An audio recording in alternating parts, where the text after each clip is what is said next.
Hello everyone, and a very warm welcome to our course.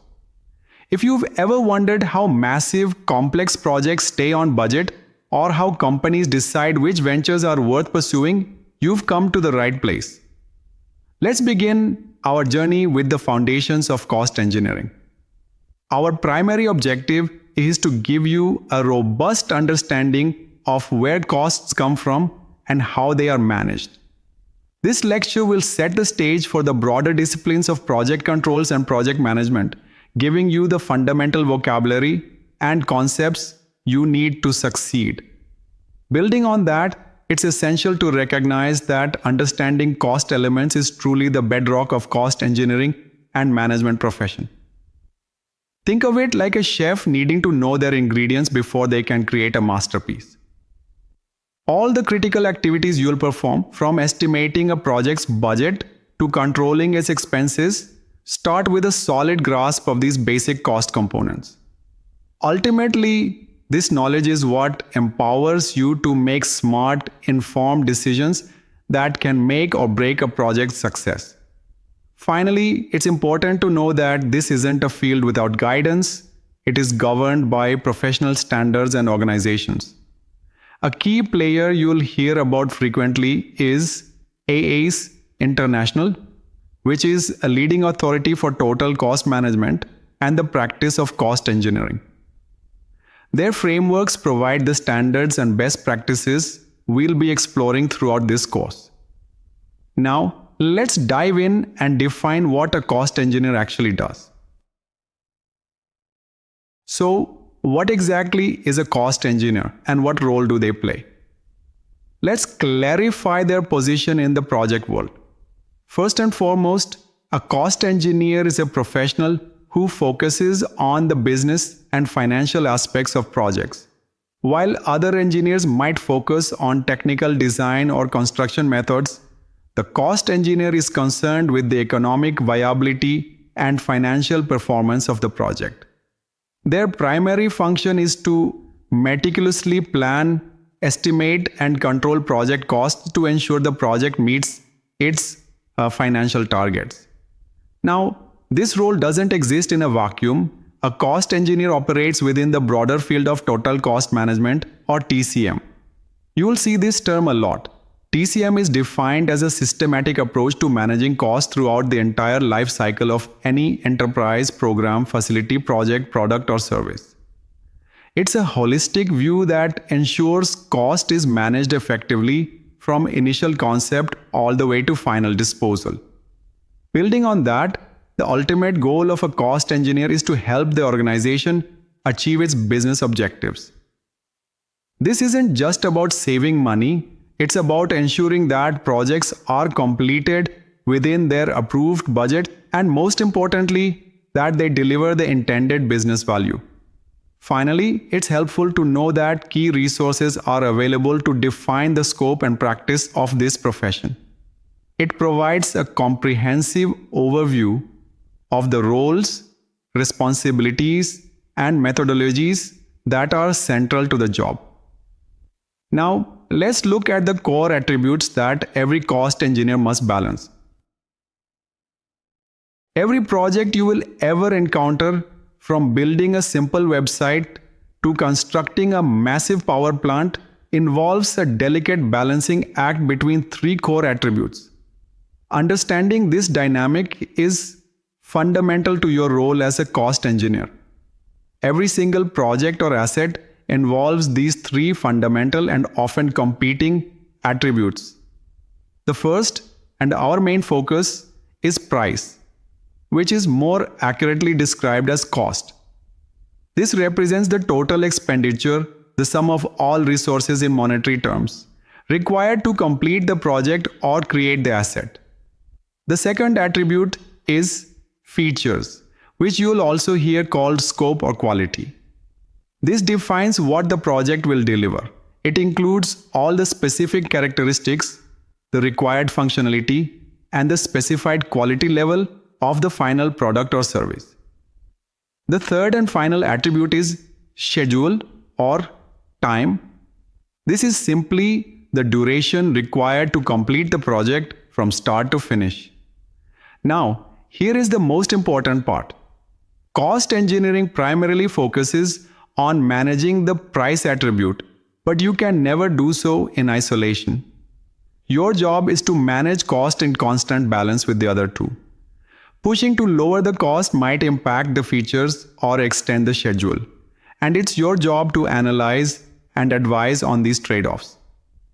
Let's move on to the specific questions we'll be answering to help you master this balancing act.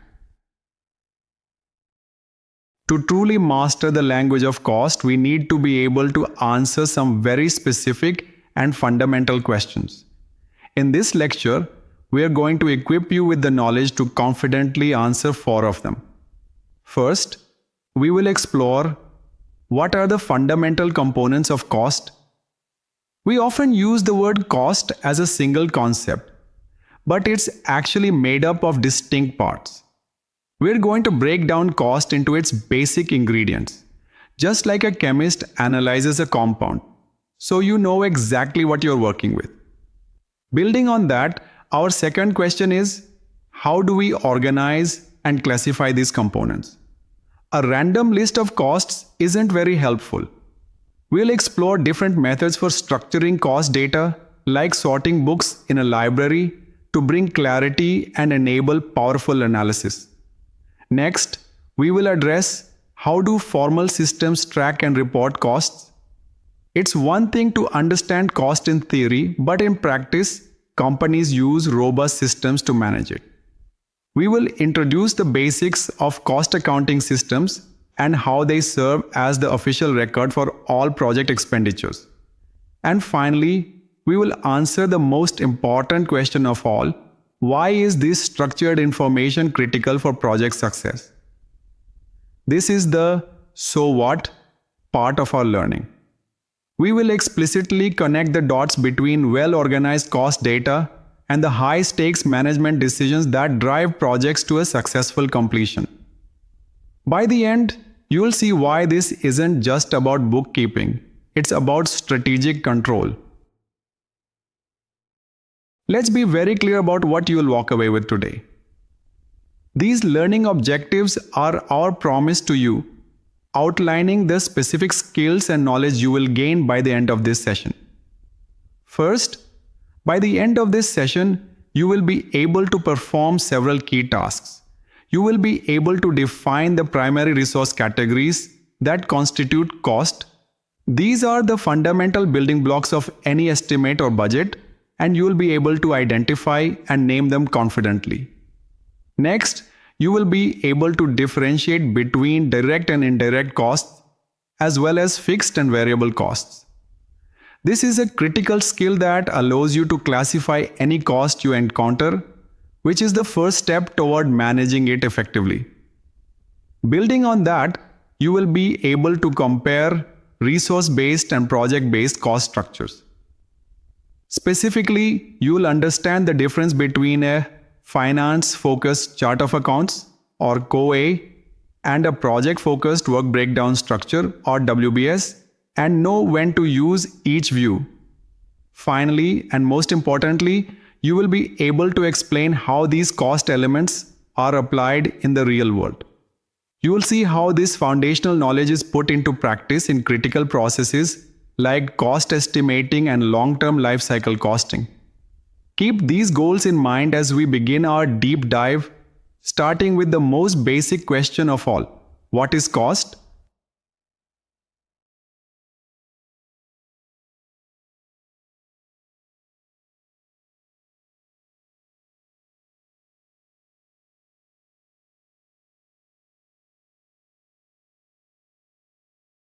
We use the word cost in our daily lives, but in the world of cost engineering and project management, it has a very precise and important definition.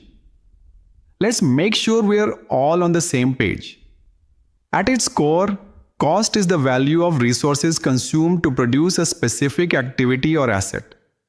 It's not just money changing hands, it's a measurement in monetary terms of everything that was used up to achieve a goal. This includes labor, materials, and the use of equipment, all valued in dollars, euros, or another currency. Now, one of the most critical distinctions a cost professional must make is to differentiate cost from price. These two terms are not interchangeable.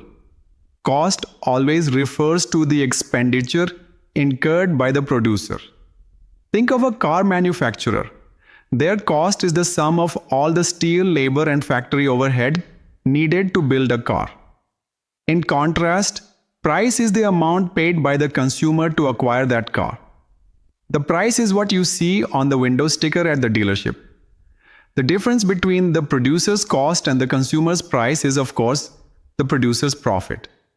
Understanding this distinction is absolutely fundamental. Now let's look at the specific resources that make up that cost.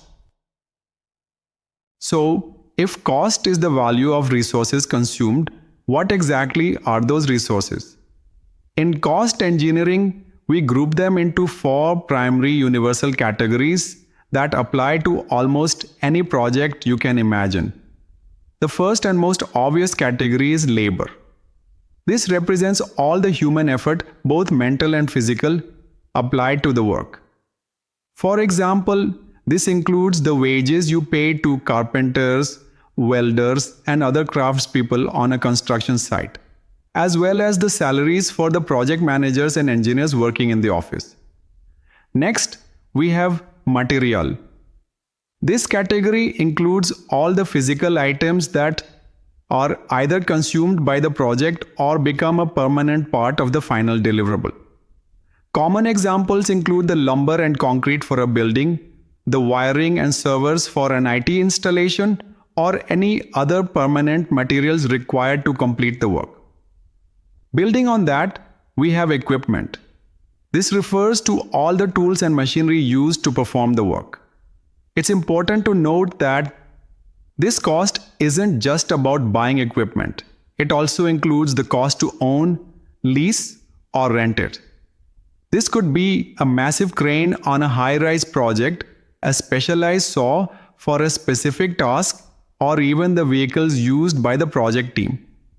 Finally, we have a catch-all category we simply call Other.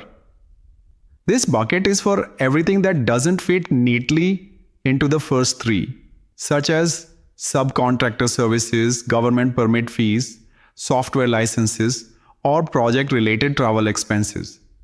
These 4 categories are the essential ingredients of any project. Let's visualize how these resource categories come together in a project. It's helpful to think of any project as a kind of conversion process, turning basic inputs into a valuable result. Essentially, all projects convert resources into results. If you look at Figure 1.1, Conversion of Resources, from the AA's international materials provided, you can see a clear depiction of this process. It shows how fundamental inputs flow through a project to create a final asset or outcome. The primary resources are the core inputs to this conversion machine. As we just discussed, these are the labor, material, and equipment. These are the things that are actively transformed by the project's activities into the final deliverable. For example, labor uses equipment to transform material into a finished building. However, this conversion doesn't happen in a vacuum. Money and time act as critical constraints on the entire process. Money or funding is the catalyst. It's what enables the project to acquire the labor, material, and equipment in the first place. You can think of it as the fuel for the conversion engine. Meanwhile, time, represented by the project schedule, defines the period over which this conversion must occur. It's the container that limits how long the process can take. These constraints govern everything. With this model in mind, let's look closer at the different perspectives on cost. To truly understand project economics, it's vital to see the transaction from both sides. The cost of a project means one thing to the person building it and another to the person buying it. Let's formalize this as the producer versus consumer perspective. First, we have the producer cost, which is the creator's internal perspective. This figure represents the sum of all the resources they expended to create the asset. It's the total of all their labor, material, equipment, and other expenses. For a home builder, this is the cost of the land, lumber, labor, and everything else it took to construct the house. Now let's flip to the other side and look at the consumer cost. This is the buyer's perspective. You'll recognize this as the price we discussed earlier. It's the amount the consumer pays to acquire the finished asset from the producer. In our example, this is the final sale price the home buyer pays for the house. The relationship between these two is simple but profound. Profit is the delta between the two. The formula is straightforward. The consumer price minus the producer cost equals the profit for the producer. This margin is what drives commercial activity and is a key factor in project feasibility. To make this even clearer, let's ground these concepts in a simple practical example. Theory is essential, but applying it to a real-world scenario makes it stick. To illustrate all the cost concepts we'll be discussing, we're going to use a simple running example throughout this module. Let's introduce our practical example. A homeowner wants to hire a contractor to construct a new backyard deck. This is a perfect small-scale project to demonstrate the principles. First, let's identify the material resources. These are the physical items that will become the deck. This would include the lumber for the frame and surface, the screws and fasteners to hold it together, and the bags of concrete mix needed for the support footings. Next are the labor resources. This is the human effort required to build the deck. In this case, it's the carpenter's time, measured in hours, that is spent performing the construction work, from digging the footings to cutting the boards and assembling the structure. Finally, we have the equipment and other resources. This category covers the remaining items. The rental of a power saw or a post hole digger would be an equipment cost. In contrast, the fee paid to the local municipality for a building permit is a classic other cost. By breaking the project down this way, we can start to see how different costs contribute to the total. But not all costs are this easy to see on an invoice. So far, we focused on tangible costs, the kind you can get a receipt for. However, sound business decisions often hinge on understanding costs that are invisible but no less real. Let's explore these intangible costs.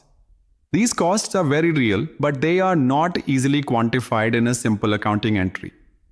Ignoring them, however, is a common mistake and can lead to poor economic decision making.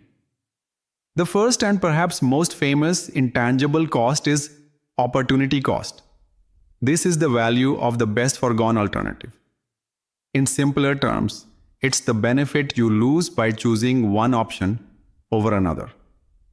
For example, let's say the homeowner decides to manage the deck project themselves to save money. If they spend 40 hours on project management, the opportunity cost is the income they could have earned, or the value of the leisure time they gave up during those 40 hours. Another important concept is avoided cost. This represents a future expense that is prevented by taking a specific action today. In essence, it's a saving that you realize by being proactive. For instance, by performing timely repairs on an existing deck now for $500, the homeowner avoids the much larger cost of a full $5,000 deck replacement that would be necessary in 3 years. That future $5,000 is the avoided cost. Recognizing these intangible costs is a hallmark of a sophisticated cost professional.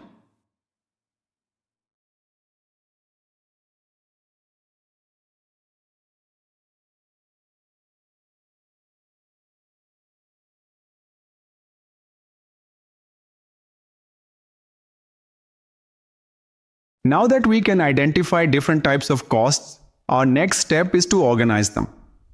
Simply having a long list of expenses is chaotic and unmanageable. The act of structuring costs is what transforms raw data into a powerful management tool. A primary purpose of structuring costs is to enable accurate and consistent estimating and budgeting. When you have a clear, predefined structure, you can build your estimates methodically, ensuring all potential costs are considered. This framework provides a repeatable blueprint for creating a comprehensive and defensible cost plan for any project. Another key purpose is to facilitate effective project control and performance measurement. Once the project is underway, a good cost structure is what allows you to conduct a meaningful comparison of your planned budget versus your actual spending. Without this structure, you can't pinpoint where variances are occurring, making it impossible to control the project effectively. Finally, structuring costs supports informed decision-making and reporting. When costs are neatly categorized, reports become instantly more insightful.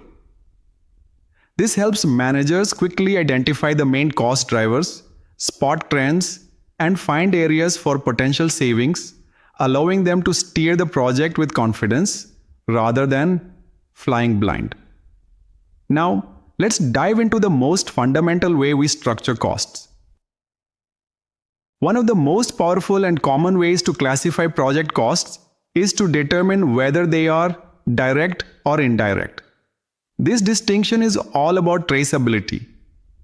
Let's start with direct costs. These are costs that are directly traceable to a single specific work item or deliverable. The litmus test is simple. If that specific work item were to be eliminated from the project, the direct cost associated with it would also disappear completely. For example, the cost of the specific lumber used for the deck surface is a direct cost. If you decide not to build the surface, you don't buy that lumber. In contrast, indirect costs, which are also known as overhead or burden, are costs that support the overall project but cannot be tied to a single work item. These are necessary shared costs that must be allocated across the project in a logical way. For instance, the salary of the project manager overseeing multiple work packages is a classic indirect cost. Their work benefits the entire project, not just one part. To make this crystal clear, let's use an analogy of a hotel stay. The direct cost of your stay is the nightly rate for your specific room. It's tied directly to you. The indirect costs are the expenses for running the hotel that you benefit from but share with all guests, like the front desk staff, the maintenance of the lobby, and the hotel's utility bills. Beyond tracing costs to work items, another crucial way to classify them is by how they behave in response to changes in activity or volume. This gives us fixed versus variable costs. Let's start with fixed costs. These are costs that remain constant and do not change regardless of the production volume or level of activity, at least within a certain range. These costs are typically time-based. A perfect example is the monthly rent for a project site office or a storage yard. That rent payment is the same every month, whether your team is working around the clock or waiting for materials to arrive. On the other hand, we have variable costs. These costs change in direct proportion to the production volume or the amount of work being done. They are typically quantity-based. The cost of raw materials is a classic variable cost. In our deck project, for instance, building a larger deck requires more lumber, so the total lumber cost will vary directly with the size of the deck. Now, in the real world, the line can sometimes be blurry. Some costs can be semi-variable or what we call step-fixed. For example, you might be able to manage a project with one supervisor for a crew of up to 10 people. But as soon as you hire the 11th person, you need to hire a second supervisor. The supervision cost is fixed, but it steps up to a new, higher fixed level at a certain activity threshold.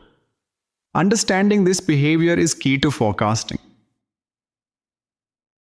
Now, let's combine the two classification methods we've just learned, direct versus indirect and fixed versus variable, into a simple but incredibly useful 2x2 matrix. This tool helps you categorize any cost you'll encounter.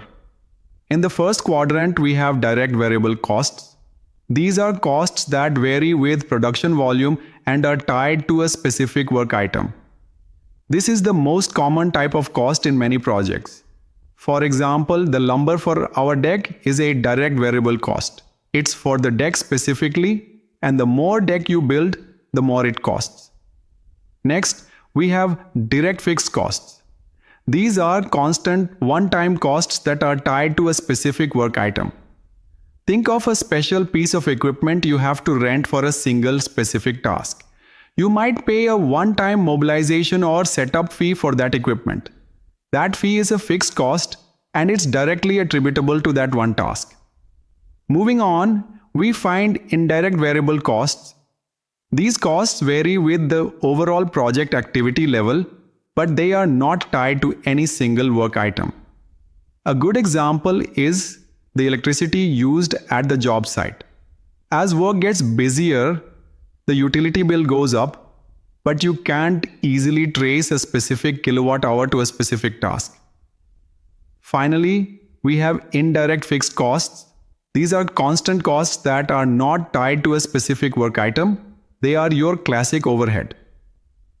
The monthly rent for the main corporate office that supports all company projects is a perfect example of an indirect fixed cost. It's a consistent expense that benefits the entire enterprise. Alright, enough theory. It's time to get hands-on and apply what we've just learned about cost classification.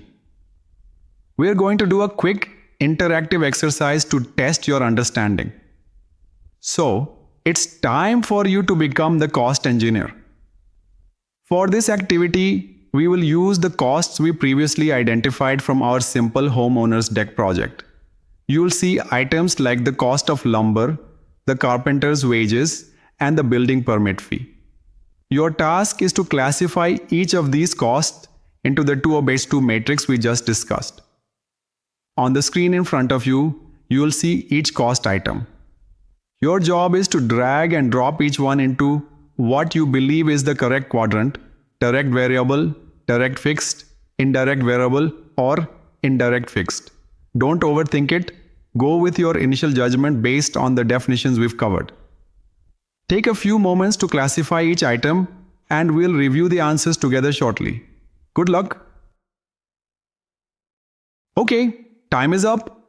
Let's review the classifications for our deck project costs and discuss why each one fits where it does. This discussion is where the real learning happens. So, let's break it down. First up, lumber cost. This should be placed in the direct variable quadrant. It's direct because the lumber is specifically for the deck, and it's variable because the total cost of lumber increases as the size of the deck increases. Next, we have the carpenter's hourly wage. This is also a direct variable cost. It's direct because the carpenter's effort is applied specifically to building the deck. It's variable because the total labor cost is dependent on the number of hours worked. More complex work means more hours and more cost. Now for the building permit fee. This one belongs in the direct fixed quadrant. It's direct because the permit is required exclusively for this specific deck project. However, it's fixed because the fee is typically a one-time lump sum amount that doesn't change based on the deck's size or the hours worked. Finally, we have the project manager's salary. This one can be tricky, but for this exercise, it's best classified as direct fixed. Why? In the context of this single project, their salary is a cost directly attributable to the project's execution. And since their salary for the project's duration is a set amount, it's fixed. If they were managing many projects at once, we would classify it as indirect. Great job, everyone.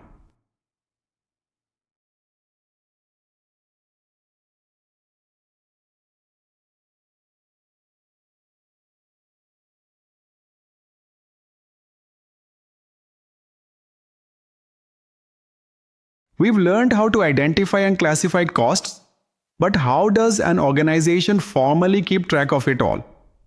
That's the role of cost accounting. Let's define what it is and how it works. Cost accounting is the formal system that a company uses for tracking, classifying, and reporting all of its cost information. It's the backbone of financial control, providing a structured and auditable trail of every dollar spent. At its heart, the process involves three basic steps. First is recording. This is the initial capture of raw cost data. It comes from various sources like invoices from suppliers, timesheets from employees, and receipts for material purchases. The second step is classifying. This is where we apply the structures we've learned. The raw data is organized by assigning it to predefined categories such as direct labor or indirect material using a formal coding system. Finally, the third step is summarizing. Here, the classified data is aggregated and presented in reports that are easy to understand and analyze, allowing managers to see the big picture. The ultimate purpose of all this is to provide the historical data necessary for all cost management activities. Cost accounting isn't just about looking at the past. It creates the foundation of actual performance data that we absolutely need to plan and estimate for the future.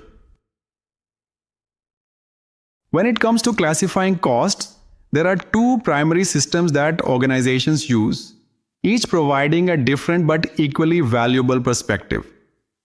Let's start with the first system, the Code of Accounts. The Code of Accounts is a resource-oriented classification system. You will often hear it referred to as the Chart of Accounts, and it's typically developed and managed by the organization's finance or accounting department. Its main purpose is to answer the question, what type of resource did we spend money on? This system organizes all of the company's costs by their nature or type. It does this by assigning a unique code, like a number, to each and every type of resource the company buys. For example, there will be different codes for different labor crafts, various types of materials, equipment costs, and subcontracting expenses. The superpower of the Code of Accounts is that it ensures enterprise-wide consistency.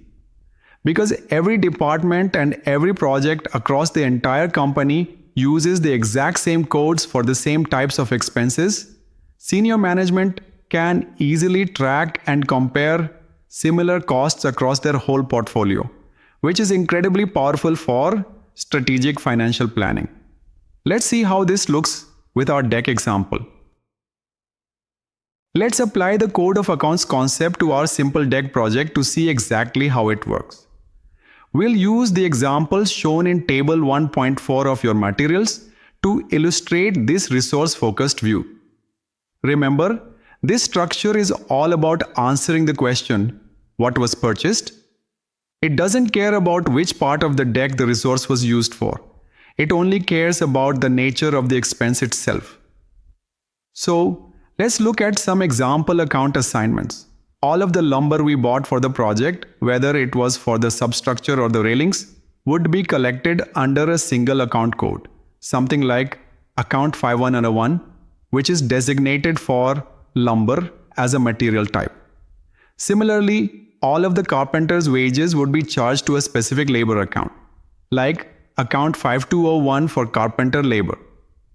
And that one-time building permit fee we paid would be assigned to its own unique code, perhaps Account 5405 for permit fees under the other category. As you can see, this view creates a clean, simple list of expenses by type. This is why this view is absolutely ideal for corporate financial reporting and for auditors who need to easily trace expenditures back to purchase orders and invoices. But for a project manager, this view is missing critical information. While the Code of Accounts tells us what we bought, project managers are more concerned with what we built. To get this view, we use a completely different system that is fundamental to project management, the work breakdown structure, or WBS. The WBS is a deliverable-oriented hierarchical project structure. It's a project management tool that takes the total scope of the project and decomposes it, breaking it down into smaller, more manageable pieces of work. For our deck, the top level is the deck itself, which might be broken down into substructure, decking, and railing. The WBS can then be used as a cost element structure, or CES. This is the crucial link. By assigning a unique code to each element of the WBS, we can use it as a framework for collecting costs.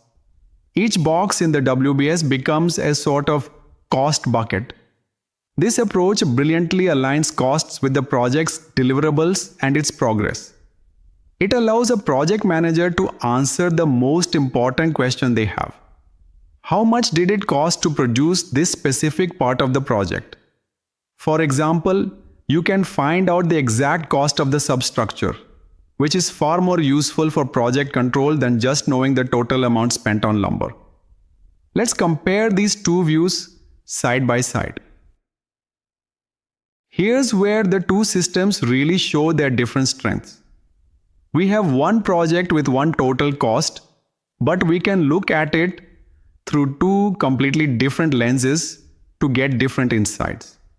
Let's contrast these two views of the same total project cost. First, we have the code of accounts, which provides the resource view. If you printed a report from this system, it would look like a flat shopping list organized by cost type. You'd see one line item for the total cost of all lumber, another for the total cost of all labor, and a third line for the total cost of permits. It's simple and great for accounting. In contrast, we have the work breakdown structure, which provides the deliverable view. A report from this system would be organized in a hierarchy that mirrors the project itself. You would see main sections for each major component, like 1.1 substructure, 1.2 decking, and 1.3 railing. And here's the critical difference. Within each of those sections, you would find a breakdown of the specific labor, material, and other costs that were consumed to produce just that part of the project. A skilled cost engineer must be fluent in both languages to effectively communicate with both finance and project teams. We focused on the main accounting systems, but it is worth taking a quick look ahead at a more advanced method, especially for handling those tricky indirect costs. This method is called activity-based costing, or ABC.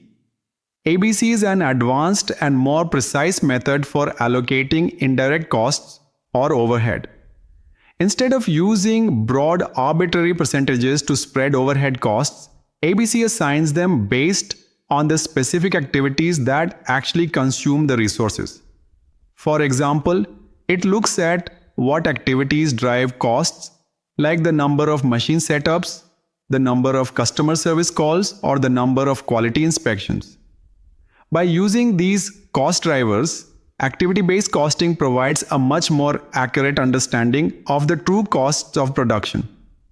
It helps management identify which products, services, or even which customers are truly profitable and which ones are actually costing the company money. It peels back the layers of overhead to reveal the real economics underneath. For now, consider this just a preview of a future topic.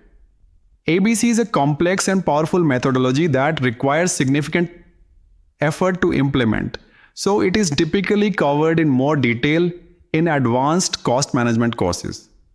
For now, just know that more sophisticated allocation methods exist. Before we move on from accounting systems, it's important to recognize that in many real-world scenarios, you won't be creating these systems from scratch.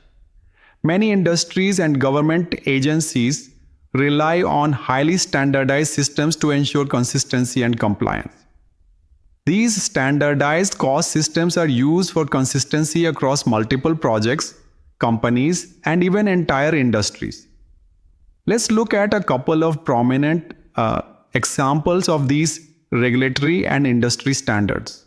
In the United States utility sector, for instance, companies must use the FERC Uniform System of Accounts. This ensures that all public utilities report their costs in the exact same way, which allows for transparent regulation. Similarly, large government agencies like the US Army Corps of Engineers use a standard cost element structure or CES for all of their construction projects. This allows them to benchmark and compare costs across thousands of projects nationwide. The use of these standards supports crucial enterprise-wide consistency. As the Total Cost Management Framework document emphasizes, having such standardized systems is not just about following rules. It is a strategic enabler for reliable portfolio management and accurate long-range planning, allowing large organizations to make decisions based on data they can trust.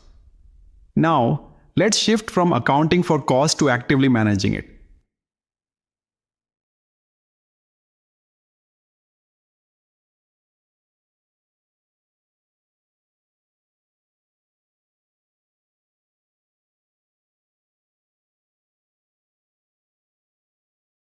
So far, we have focused on identifying, classifying, and recording costs, but all of that is just data collection.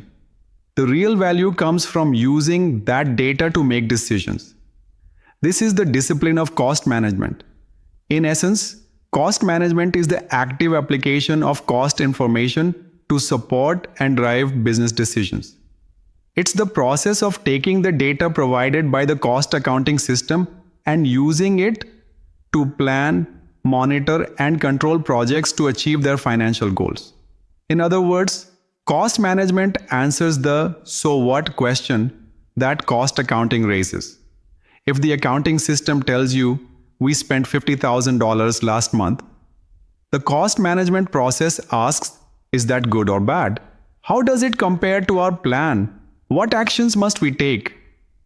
It's what transforms historical data into forward-looking, actionable insights. This is where cost engineering truly integrates with overall project execution. As detailed in essential guides like the Project and Cost Engineer's Handbook, this is the critical function where analysis meets action and where a cost engineer's insights can directly influence project performance and steer it towards a successful outcome. Let's look at the first and most fundamental application: cost estimating. Every project, before it can be approved, must answer the question, how much will it cost? The process of answering that question is cost estimating, and it's the first major application of cost management. The structured cost elements we've been discussing are the fundamental building blocks of any good estimate. The process of estimating is essentially forecasting the future cost of a project by systematically identifying and summing up all of its individual cost elements.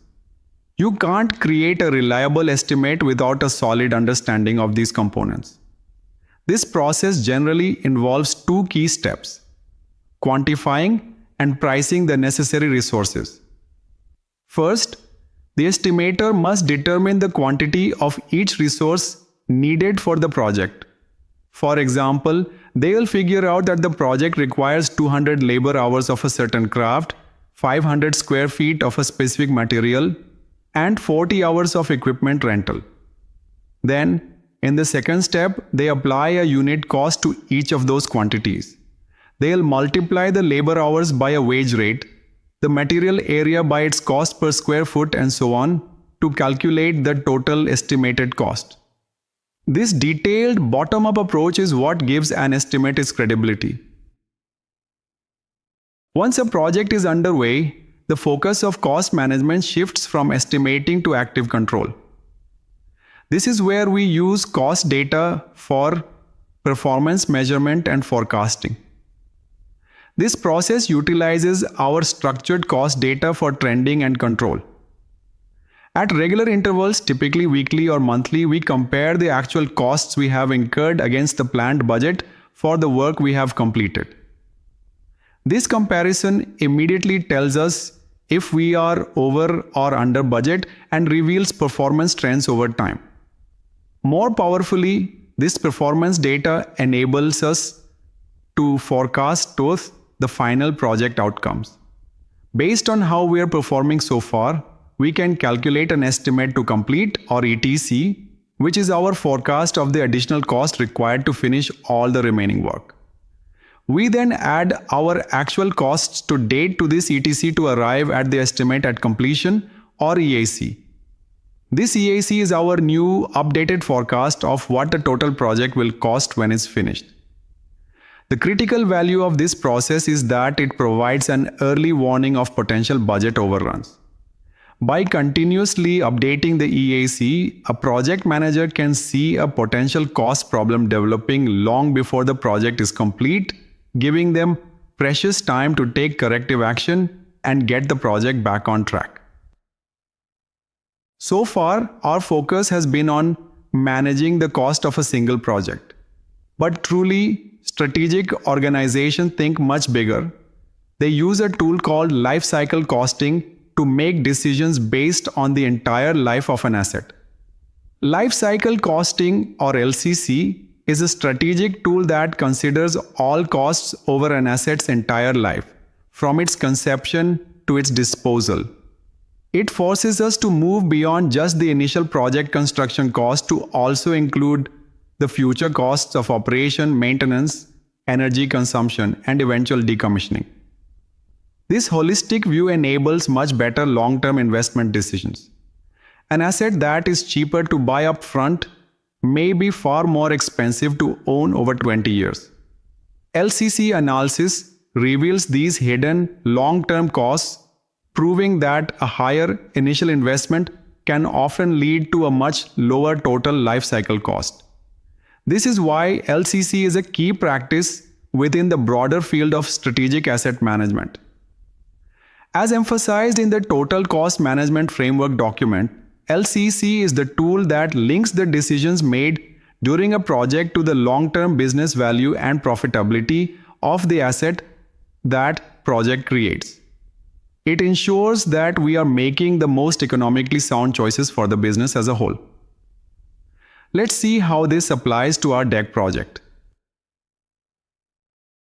Let's apply the concept of life cycle costing to our simple homeowner's deck project. This will clearly show how considering all four phases of an asset's life can lead to a different decision than just looking at the initial price tag. The first phase is design and development. This is where the key decision is made. The homeowner must choose between using cheaper pressure-treated pine, which has a low initial material cost, versus using a more expensive composite decking material. The second phase is production and construction. This is the initial capital cost to actually build the deck. This is the number that most people focus on. And in this phase, the pine deck is clearly the cheaper option. But now we move to the crucial third phase, operation and maintenance. Here's where the tables turn. The cheaper pine deck requires power washing and restaining every 2 years, which is a significant recurring cost in both materials and labor. In contrast, the more expensive composite decking only requires occasional washing with soap and water, resulting in a much lower recurring maintenance cost over the life of the deck. Finally, we have the fourth phase, disposal. At the end of the deck's useful life, there will be a cost to demolish it and properly dispose of the old materials. By summing up the costs from all four phases for both options, the homeowner can determine which material offers the lower total cost of ownership. We have covered a tremendous amount of foundational material in this session. Before we conclude, let's circle back and revisit our learning objectives to ensure we've accomplished our goals. First, we set out to define the primary resource categories that make up cost. You should now be confident in identifying project expenses as labor, material, equipment, and other. These are the fundamental building blocks. Next, we aim to differentiate between key cost classifications. You can now take any given cost and analyze it using the 2x2 matrix to determine if it is direct or indirect and whether it is fixed or variable. This classification is a core skill for any cost professional. We also set out to compare different cost accounting structures. You now understand the crucial difference between the resource-based code of accounts, which answers "what did we buy?" and the deliverable-based work breakdown structure, which answers "what did we build?" Finally, we explained how these cost elements are applied in practice. You've seen how this foundational knowledge is not just theoretical, but is the essential input for critical management activities like cost estimating and strategic, long-term, life cycle costing. You have successfully built a strong foundation of knowledge. To help you retain what you've learned, let's quickly review the 5 most important definitions from this module. If you remember nothing else, these key terms will serve you well. First, a cost element. This is the lowest level component of cost, the fundamental building block. Think of it as a specific material type, a specific labor craft, or a single overhead item. Next, direct versus indirect cost. This classification is all about traceability. A direct cost can be tied to a single work item, while an indirect cost supports the overall project. Then we have fixed versus variable cost. This classification is about behavior. A fixed cost remains constant regardless of production volume, while a variable cost changes in proportion to it. Fourth, the WBS or work breakdown structure. This is the deliverable-oriented project hierarchy that serves as the project manager's primary tool for aligning cost with work scope and measuring progress. And finally, LCC or life cycle cost. This is the strategic view, the total cost of an asset from its initial conception all the way through to its final disposal, encompassing all phases of its life. These 5 definitions form the core vocabulary of our profession. As we conclude, let's take one final step back to see the entire landscape and how all the pieces we've discussed fit together. Our journey today has followed a clear and logical path, moving from fundamental inputs all the way to high-level management application. Think of it as a flow. We started with the basic project resources, the labor, material, and equipment. We learned that the consumption of these resources creates cost elements. We then saw how these elements are organized through structuring using classifications like direct, indirect, fixed, and variable. These structured elements are then formally tracked through cost accounting systems like the Code of Accounts or the WBS. And finally, the data from these accounting systems enables all forms of cost management, such as estimating, forecasting, and control. This progression from resources to cost elements to structuring to accounting and finally to management is the entire story in a nutshell. It's the big picture of how cost engineering works, and it provides the framework for everything we do. As we bring this session to a close, I want to leave you with a few final thoughts on what we've accomplished and where we're heading next. The most important takeaway today is that a solid understanding of cost elements is the absolute bedrock of the cost engineering profession. I truly cannot overstate this point. This foundation is what makes everything else possible. All effective cost control, estimating, and management activities are built upon the principles we have discussed here today. With this foundation in place, you should know that our future courses will build directly upon these concepts. Now that you have mastered the fundamentals, we can move on to more advanced and exciting topics. In our upcoming lecture, we will dive deep into pricing and costing. Thank you so much for your focus. I hope this lecture has provided you with a clear and valuable introduction to the world of cost engineering. I would urge you to take the lecture quizzes. This shall help you improve the knowledge retention. Take care and see you in the next lecture.